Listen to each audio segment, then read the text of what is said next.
सलीब दिखती है मुझे पहाड़ पर खड़ी कि मसीह ने नदामत उठा मेरे लिए जान दी। वो प्यारी सलीब दिखती है मुझे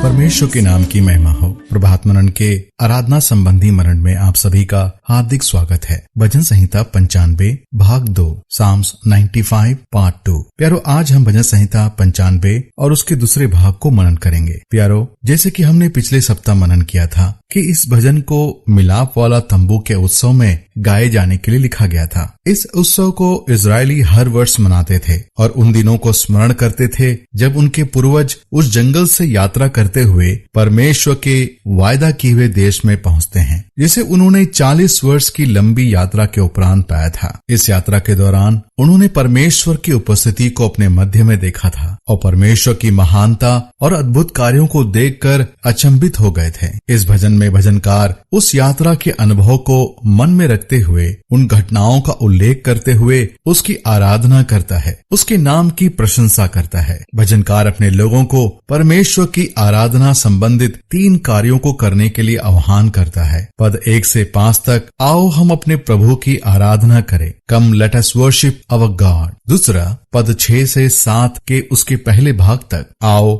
हम अपने प्रभु के सामने घुटने टेके, कम लेट अस बाउ बिफोर हिम। तीसरा, पद 7 और उसके दूसरे भाग से लेकर 11 पद तक, आओ हम अपने प्रभु की आवाज को सुने, come let us listen to his voice. मैं आपके लिए कुछ पदों को पढ़ देता हूँ। आओ हम यहोवा के लिए ऊंचे स्वर से गाए, अपने उद्धार की चट्टान का जय जयकार करे। हम धन्यवाद करते हुए उसके सम्मुख आए और भजन गाते हुए उसका जय जयकार करे, क्योंकि यहोवा महान ईश्वर है और सब देवताओं के ऊपर महान राजा है। पृथ्वी के गहरे स्थान उसी के हाथ में है और पहाड़ों की चोटियां भी उसी की हैं। समुद्र उसका है और उसी ने उसको बनाया और स्थल भी उसी के हाथ का रचा है। प्यारो, पद 1 में एक बार फिर से हम जरा ध्यान करें। आओ हम यहोवा के लिए ऊंचे स्वर से गाए, अपने उद्धार की चट्टान का जय जयकार करें। अर्थात भजनकार कहना चाहता है, संसार के लोग अपने देवी देवताओं की आराधना करे तो करे, परंतु हम जो परमेश्वर के लोग हैं, उनके बच्चे हैं, हम परमेश्वर की आराधना करें। हम अपने हृदय की गहराइयों से उसके प्रति अपने प्रेम को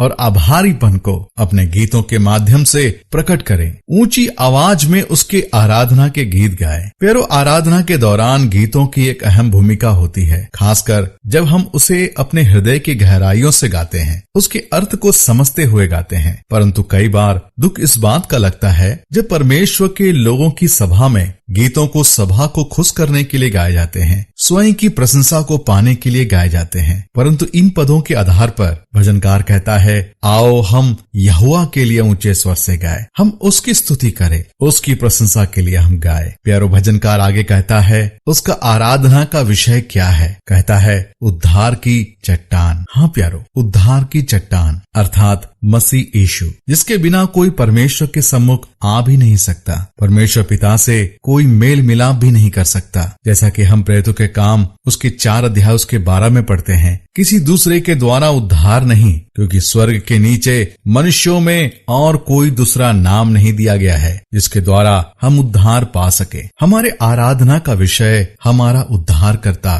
प्रभु यीशु मसीह है। हमारे गीतों का विषय हमारा उद्धारकर्ता प्रभु यीशु मसीह है, क्योंकि उसने जो हमारे लिए किया है वह अवर्णनीय है। उसके प्रेम, उसकी दया, उसकी कृपा के लिए हम जितनी भी तारीफ करें कम है। केवल वही आराधना के योग्य है। वह हमारी उद्धार का चट्टान है जिसमें हमें सुरक्षा और अनंत जीवन मिलता है। पद 3 में भजनकार कहता है, क्योंकि यहोवा महान ईश्वर है और सब देवताओं के ऊपर महान राजा है। प्यारो, जैसे कि हम जानते हैं कि इजरायली मिस्र देश की गुलामी में थे और मिस्री लोग उनके ऊपर बर्बरता दिखाते थे। उनकी नजरों में इजरायलियों का कोई भी मूल्य नहीं था, वे मात्र एक गुलाम थे। उनकी नजरों में इजरायलियों के परमेश्वर के प्रति भी हम समझ सकते हैं कि कैसा नजरिया रहा होगा, गुलामों का एक कमजोर परमेश्वर। परंतु मिस्री अपने देवी देवताओं पर काफी घमंड करते थे। उनको लगता था उनके देवी देवता सबसे महान हैं और उनका मुकाबला कोई भी नहीं कर सकता। पर हम जानते हैं कि उनका क्या हश्र हुआ। इजराइल के परमेश्वर ने 10 विपत्तियों के द्वारा मिस्रियों को अपनी औकात दिखा दी और पूरे ब्रह्मांड में यह साबित कर दिया कि वह सबसे महान है। इन्हीं विचारों को मन में रखते हुए भजनकार कहता है, यहोवा महान ईश्वर है और सब देवताओं के ऊपर महान राजा है। इसके पश्चात भजनकार पद 4 और 5 में उन बातों की व्याख्या करता है। कहता है कि क्यों हमारा परमेश्वर महान है। मैं आपके लिए पढ़ देता हूँ। पृथ्वी के गहरे स्थान उसी के हाथ में है और पहाड़ों की चोटियां भी उसी की हैं। समुद्र उसका है और उसी ने उसको बनाया और स्थल भी उसी के हाथ का रचा है। पद 6 और 7 के पहले भाग तक भजनकार का विषय है, आओ हम अपने प्रभु के सम्मुख घुटने टेके, come let us bow before him. पद 6 में कहता है, आओ हम झुककर दंडवत करें और अपने कर्ता यहोवा के सामने घुटने टेके। प्यारो, पिछले पदों में भजनकार आह्वान करता है कि उसके लिए ऊंचे स्वर से गाए, परंतु पद 6 में वह कहता है उसके सम्मुख झुके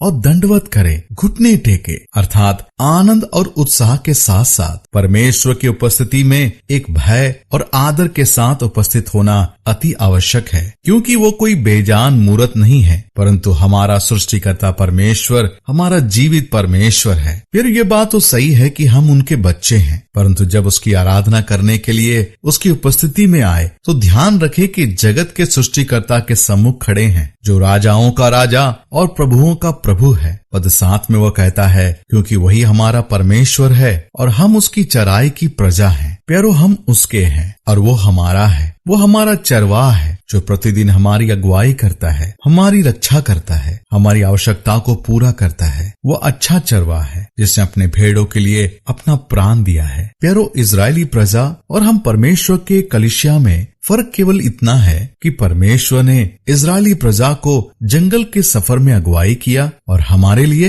वो हमारे इस जिंदगी के सफर में अगुवाई करता है। जिस रीति से इजरायली प्रजा के लिए समुद्र के बीच मार्ग बनाया, भोजन के लिए मन्ना बरसाया, चट्टान फाड़कर उनको निर्मल जल पिलाया, आज वह हमारे जिंदगियों में कुछ कम आश्चर्य कर्म नहीं कर रहा है, बल्कि मैं कहूँ तो उससे भी बढ़कर वह आज हमारी जिंदगी में कार्य कर रहा है। तो प्यारो, ऐसे में क्या हम उसके सम्मुख ना झुके, उसकी प्रशंसा ना करें? इसी वजह से भजनकार एक चेतावनी के साथ इस भजन को समाप्त करता है। तीसरा आह्वान करता है। पद 7 और उसके दूसरे भाग से लेकर 11 पद तक भजनकार लोगों को यह आह्वान करता है। कहता है, आओ हम अपने प्रभु की आवाज को सुने। प्यारो, हम अपने हृदय को कठोर ना करें, बल्कि परमेश्वर और उसके कार्यों को अपने जीवन में महसूस करते हुए उसके सम्मुख आए, उसे दंडवत करे, उसकी आराधना करे, उसके नाम को ऊंचा करे। परमेश्वर की नाम की महिमा हो। आप सभी को मेरा जय मसीह।